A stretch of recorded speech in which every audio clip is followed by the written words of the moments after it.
What's up, everyone? This is Natalie here. I'm going to be your host today. Thank you so much for tuning in to our podcast, where it is our goal to help you live the best possible life with your dog, guaranteed. Today, we are going to be discussing puppy socialization, or just really socialization in general. But I am going to touch a little bit about why it's important to start your puppy off early and give a little bit of background into that.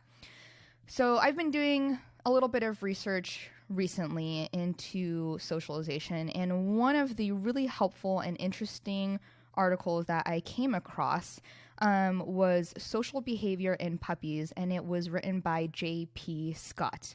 He talked about the critical period hypothesis, normal development, and then how the anatomical development builds behavior in dogs from when sense organs are being developed, when the central nervous system is being developed, and everything else, and how that can differ from dog to dog based on genetics, but then also breed as well. And he talks about how beagles, they had less of a sensitivity to sounds, but German shepherds were more sensitive to sounds, huskies were more sensitive to touch, so on and so forth. And so when it comes to socialization, this is really important because so much growth and development is happening in puppies in the critical development period, which goes anywhere around like 16 to 18 weeks is what he found in his study.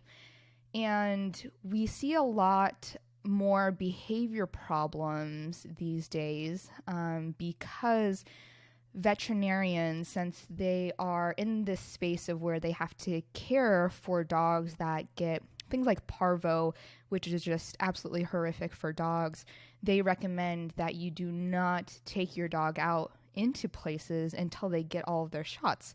But unfortunately, that means that you miss the critical development period, and so you miss the really crucial aspects of when you need to be socializing your dog. And some of the repercussions of not socializing your dog early, they can get quote-unquote irrational fears to things. So if you don't bring your dog out into the world before they are 16, 18, 20 weeks old, before they have all of their shots, if they haven't been around men before, they can be very fearful of men, or they haven't been around a lot of people, they'll just be very fearful of people, loud noises, everything like that. And so ultimately it will lead to very large behavior problems.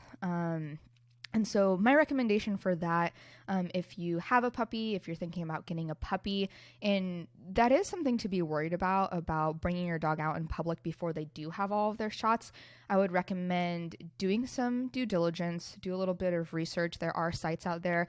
The best would probably be to call local veterinarians in your area and ask them where there have been outbreaks of parvo, and to obviously avoid those areas. But when you're taking your dog out, that doesn't necessarily mean that your dog needs to have direct interactions with the environment. And this goes not just for puppies, but for all dogs when it comes to socialization. Socialization, a lot of times people think about it as they need to engage and interact and play and sniff and lick and bite and chew, whatever it is. But socialization is just being more neutral to the environment. They have the experiences.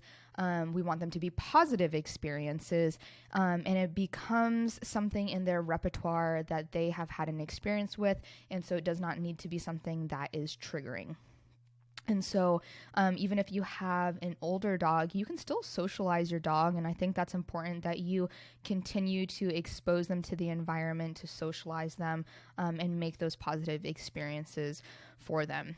The other thing is that for puppies, since, you want to jump right into obedience training, and you may think to yourself, well, I can't take my dog out anyway, but obedience can really wait. When you have a puppy, the foundational training should be more of exposure to the environment, getting them around as many different things as possible, And towards the end of this, I'm actually going to go through a checklist to start kind of getting the gears in your mind turning of some different ideas that you can do with your puppies or just even with your adult dogs to do some socialization.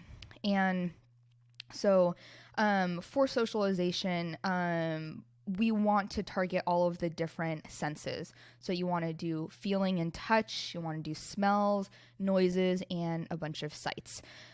So for a checklist sort of for that, feeling and touch. This is really important for cooperative care.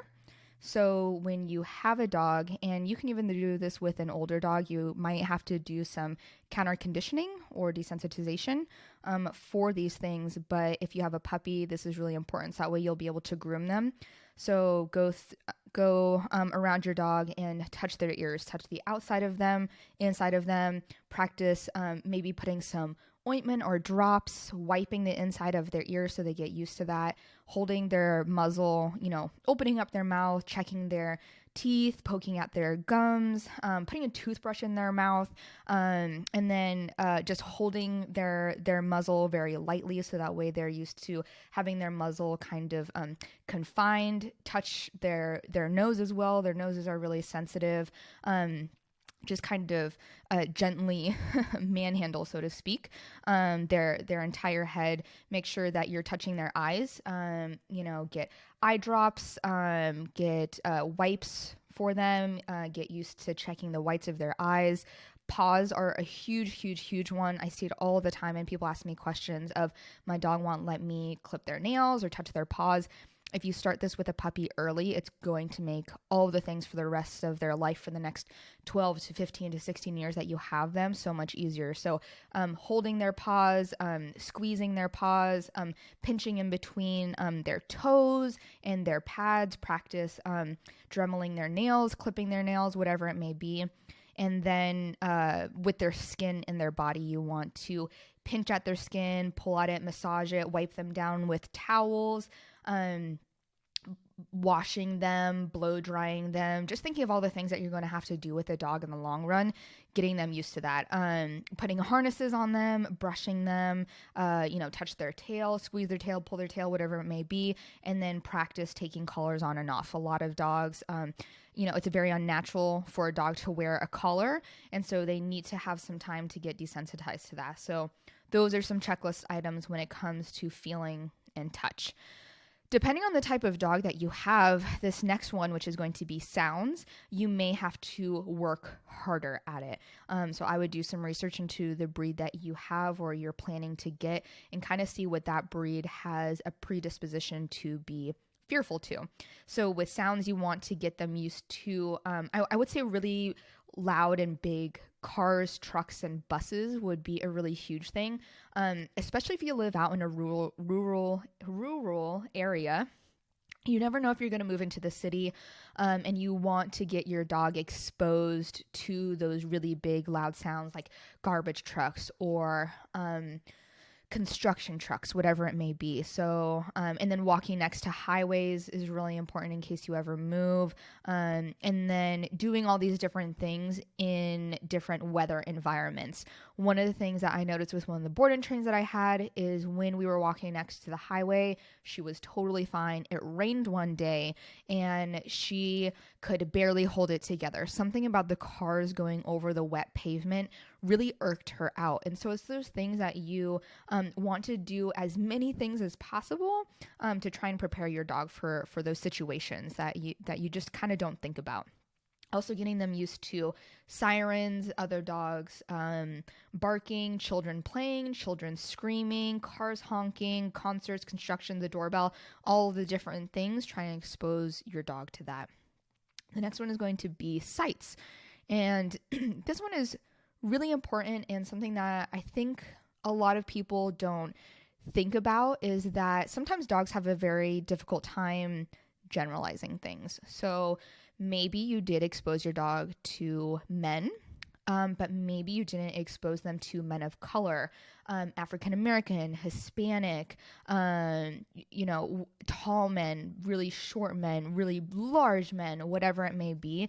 Getting them around those people and them being able to see them is really important. The same thing with women as well. Women with big coats on or handbags or heavy perfume, wearing heels, expose them to all the possible scenarios that you can. And a really big thing is children. Children have really high energy, and dogs are very sensitive to energy. So children playing, screaming, chasing each other. And most importantly, children on bikes, scooters, rollerblades, anything that moves, get them around that. But then also people running, kneeling down on the ground, on ladders, mowing their lawns, carrying things. And obviously, other dogs, being able to see other dogs, a variety of other dogs. And that doesn't mean that going and, saying hello and having direct interaction with them, but just being in the presence of another dog, and being okay with their presence, starting to become neutral to them. And you do want to expose your dog to other dogs that are safe, that are vaccinated, that you trust. They're very balanced dogs.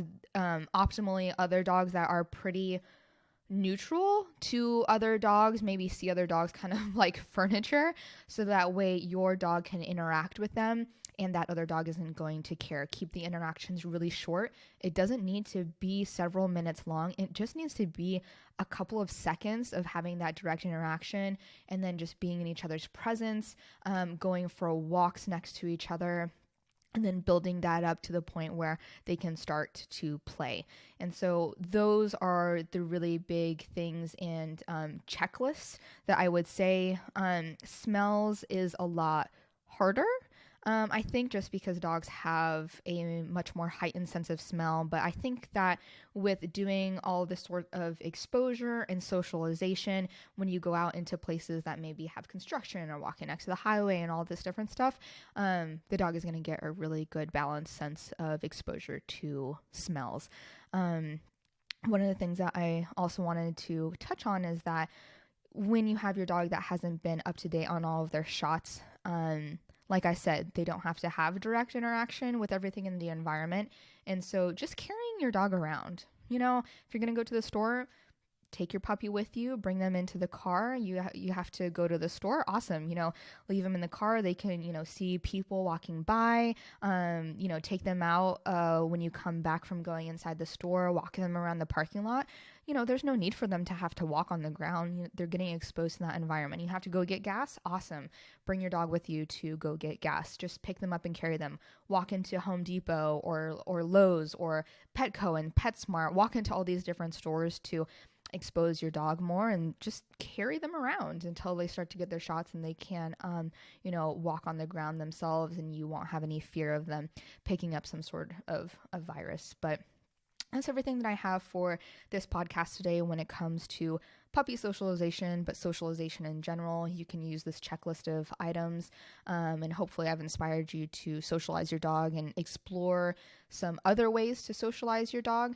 But that's just kind of a basis of some things to start on and to keep in mind. But at the end of the day, please, please, please remember that don't wait until your puppy is, more than 16, 18 weeks old to start getting them out into the world.